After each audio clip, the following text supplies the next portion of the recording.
በስመ አብ ወወልድ ወመንፈስ ቅዱስ አሐዱ አምላክ እንበለ ደዌ ወሕማም እንበለ ጻማ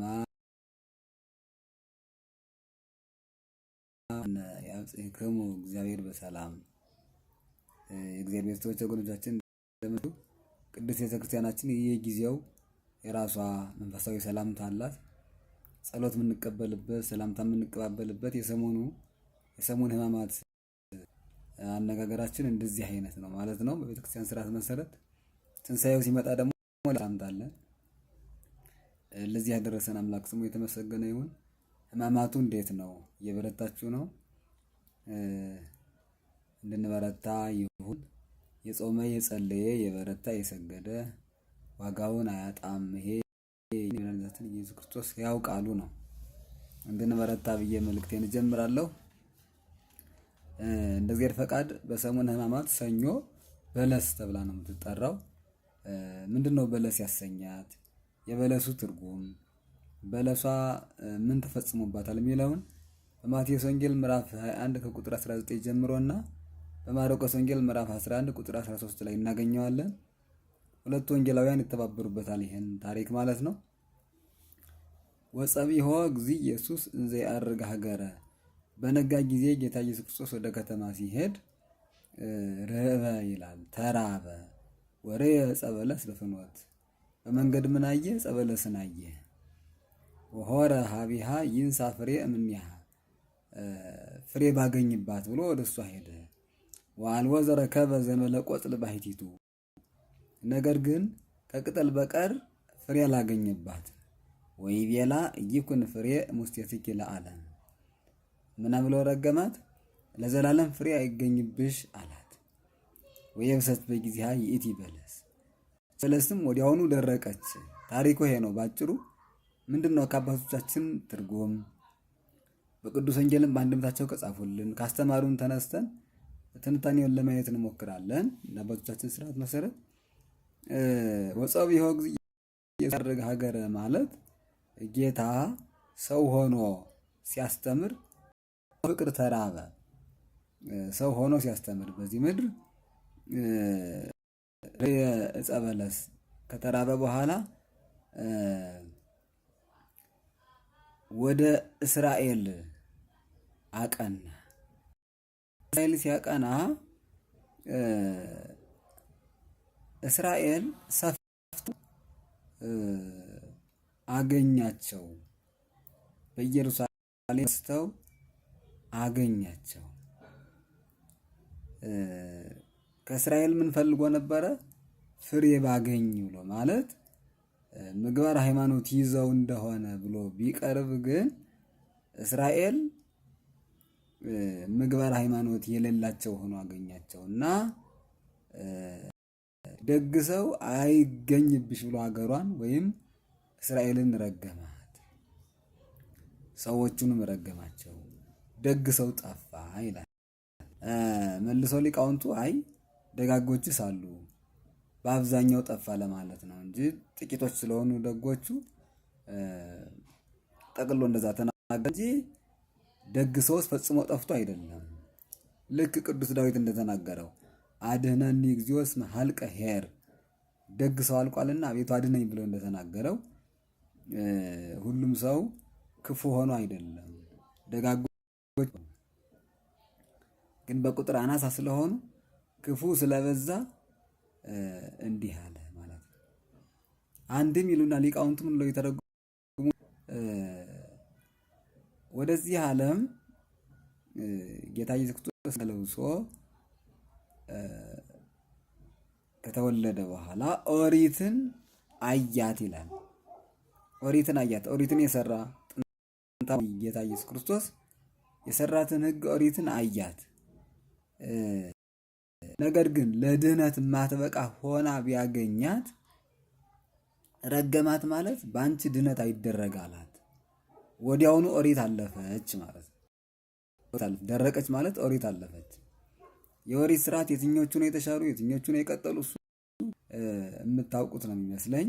ካልሆነም ደግሞ የመስዋዕት አቀራረቡ የሕግ አፈጻጸሙ በፍቅር ጸንቷል እንጂ ኦሪት ፈጽሞ ተሻረ ቢባል ሕግጋተ እግዚአብሔሩ አይደለም፣ ስርዓቱ ነው። እንደገና ኦሪት ታድን አልነበረችም። ወንጌል ነው የሰው ልጅ ያዳነችው። ኢየሱስ ክርስቶስ ነው የሰው ልጅ ያዳነ።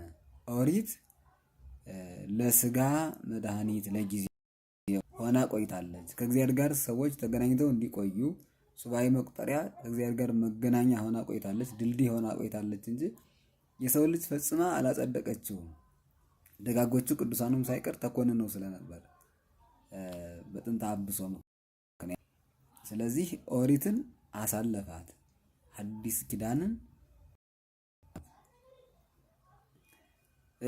በሌላ መልኩ በዚህ ዓለም ንጹሐ ባህሪ ኢየሱስ ክርስቶስ ሲገለጥ ስጋን ለብሶ ሲመላለስ ኃጢአትን ሰፍታ መልታ ወደ እሷ ሄደ ማለት ኃጢአተኛ ተብሎ ተቆጠረ። በክፎች ዘንድ ኃጢአተኛ ተብሎ ነው ስም ያወጣለት መድኃኒታችን ኢየሱስ ክርስቶስ። ነገር ግን ፍሬ አላገኘባትም ማለት ኃጢአተኛ ከመባል በስተቀር ኃጢአትን ፈጽሞ ለባህሪውም የማይስማማ ስለሆነ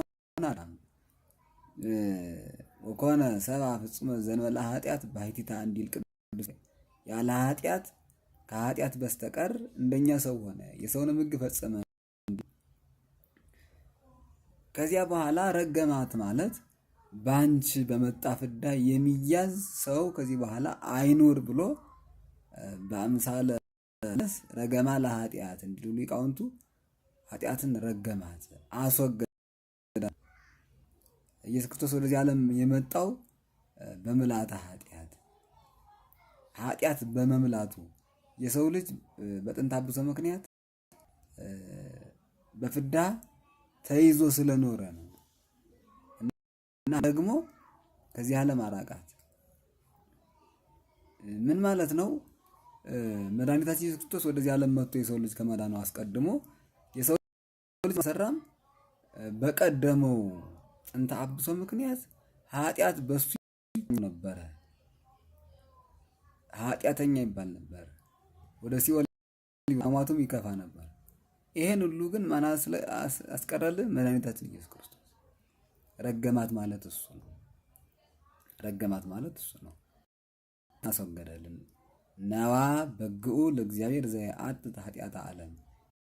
ኃጢአት የሚያስወግድ እውነተኛ የእግዚአብሔር በግ የተባለ ኢየሱስ ክርስቶስ ኃጢአትን ረገማት። አሁን የሰው ልጅ ወዶ ፈቅዶ ኃጢአትን ይሰራል እንጂ ኃጢአት ጥንተ አብሶ ሆኖ ወይም በዘር ውርስ ወደሱ የሚመጣበት ሰው የለም። ኃጢአት ለመጨረሻ ማለት ሞትም ተረግሟል፣ ሞትም ተሸንፏል።